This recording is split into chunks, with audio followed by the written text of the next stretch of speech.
I started out by asking Peyton Manning about his passing camp. They've been doing this, his family, for 20 years now. And I asked Peyton, who is the most talented quarterback who's ever gone through the Manning passing camp? It's been kind of highly debated. Obviously, Eli was a very polished quarterback in high school, but you just didn't know he was headed for the NFL. Andrew Luck was a camper. Johnny Manziel was a camper. Russell Wilson was a camper.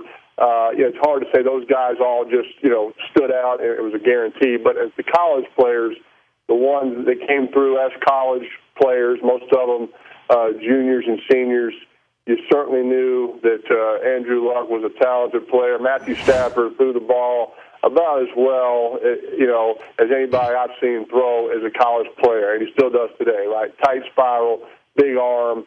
Of course, Eli, Phillip Rivers, were both there at the same time. Both are competitive guys, accurate quarterbacks. Jamarcus Russell threw the ball further than anybody I've ever seen before. Matter of fact, every time we were throwing a line, I was sure not to go after Jamarcus because it was going to be such a disappointing throw. He's throwing it 80 yards. I'm throwing it 47 yards.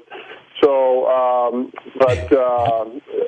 those are some of the ones that have jumped out that you knew were definitely headed for great success in the NFL.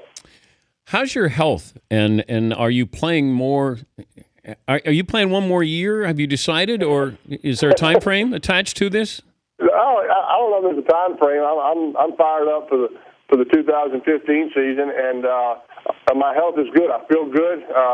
Had a good off season of training, and changed a few things as far as my training and diet, and so I feel I'm in good shape. And obviously, here we are, 11 days away from the season opener, and we're excited. I feel good. It's always nice to get through training camp where you're feeling pretty good. Your off-season training kind of paid dividends for you. So I'm excited for this season and looking forward to hopefully having a good year.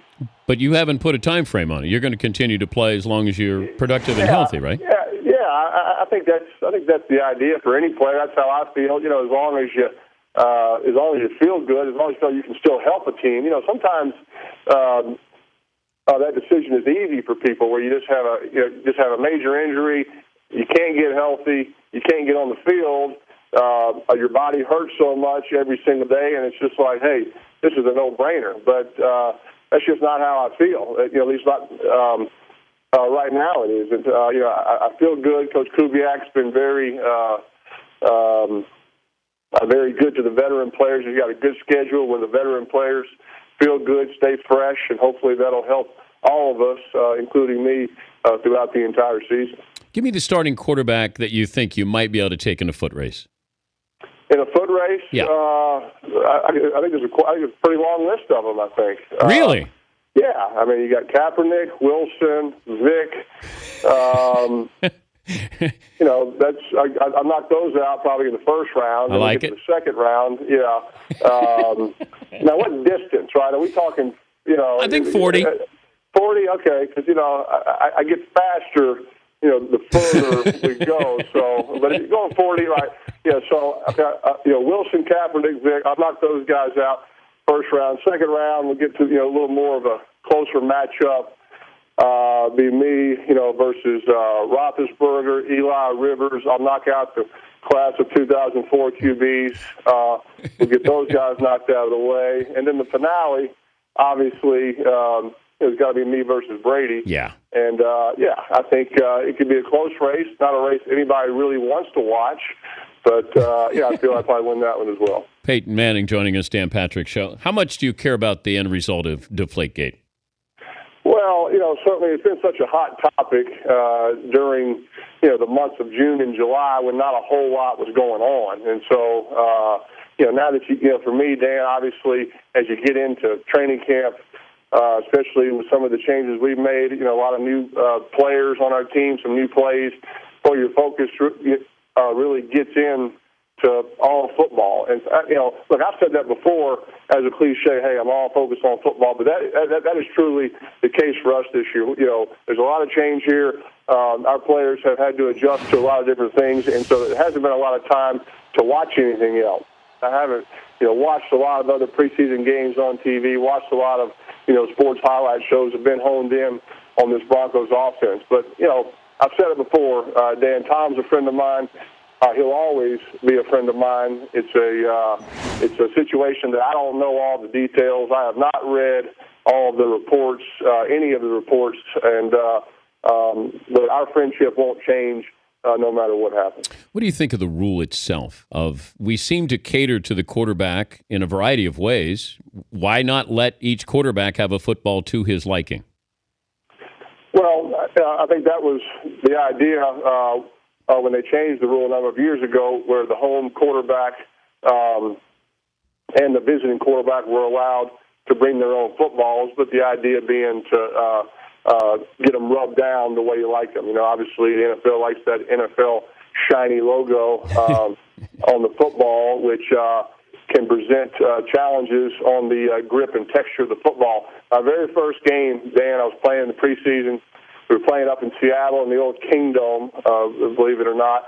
Warren Moon was the quarterback, and Warren, our equipment guys had told me this is kind of a warning that Warren supposedly liked them right out of the plastic bag. Right out of the plastic bag. That is as new and shiny as you'll ever get it. And I never saw Warren Moon throw a wobbly pass. Never. All of his old Houston clips and CFL clips, Washington, it was nothing but pure tight spiral bullets. If he was doing that whole time with brand new footballs, that's even more impressive. Well, I think at least I completed about 3 balls that day. I think one to the Colts, 2 to Seattle, and the rest were incompletions. It wasn't my best. Although I did throw a touchdown on my very first pass. That was my highlight. But I think I had at least 2 or 3 balls just slip right out of my hand. Rather than bowling, went straight to the ground behind me. And Jim Moore is yelling at me. What are you doing? I go, I cannot grip that football. That ball is so slick, and of course Warren Moon's throwing nothing but spirals, and Moore's like, well, doesn't seem to be bothering Moon over there. So that was always the adjustment you had to do. You had to kind of learn to grip the visiting quarterback's footballs, and they changed that rule as far as being able to brush down each of the footballs, and that was kind of what that rule was for. When Tony Dungy was on the show a couple of weeks ago, he talked about how you took your game plan outside of the Patriots locker room. I'm sure you loved getting that question at practice, but yeah, look, I think there's just kind of that rule. I think once you retire, once you go into broadcasting, I think, obviously, things become a little more fair game. I think while you're playing, kind of what goes in the locker room sort of stays in the locker room, and I think Tony respects that, and so I think he knows that's the code that I think if he goes back into coaching, I think he'll probably, stop sharing some of those things. But, while I'm still playing, those things kind of stay in-house. So what goes on in the locker room stays in the locker room unless you're discussing your offensive game plan? Yes, pretty much. That would be true. That would be true. Are you more likely to be a coach or a broadcaster when you're done? I'm not sure if I'd be either. I'm not sure how good I'd be. I enjoy teaching football. That's kind of what I feel like I do at our football camp. I enjoy talking about football and teaching things that I've learned as a quarterback through the years. Well, what if Tennessee calls and says we need a quarterback coach? You can't turn down your alma mater. No, absolutely. Quarterback's coach, I would do at Tennessee. Head coach, absolutely not. Because for whatever reason, people in Tennessee like me right now, Dan. I don't know why. You become the head coach, cut that in half right away. Why are you throwing it on 4th and 1?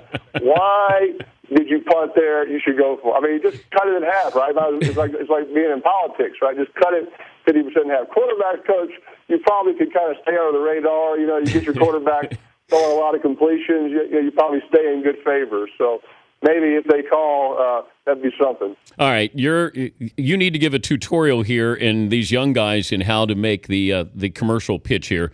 So here you are, DirecTV, the Sunday Ticket. Show the kids how it's done. Yeah, well, NFL Sunday Ticket on DirecTV is still the only place, Dan, you can watch every minute of every single NFL game in HD, right? The entire game, all in HD. That's what makes it special. And this year, what's unique is that you don't have to have a satellite dish anymore to watch DirecTV. College students, folks that live in a condo, an apartment where you can't get a dish, right? There is a new streaming service that allows you to watch NFL Sunday Ticket on DirecTV. So all fans can have the access to NFL Sunday Ticket, and that's NFLSundayTicket.tv.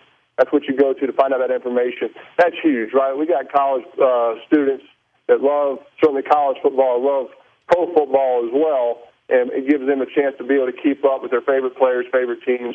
That's what's new this year about DirecTV and the Sunday Ticket. There you go, kids. That's how it's done. When you're in Knoxville coaching the Vols quarterbacks, you'll be able to get DirecTV in the dorm. There you go. Perfect. Yeah, because I would be living in the dorm, right? Probably would have, be in charge of freshman bed check. And, it works perfect. It's great timing, potentially. Good talking to you, Peyton. Thank you. Thank you, Dan.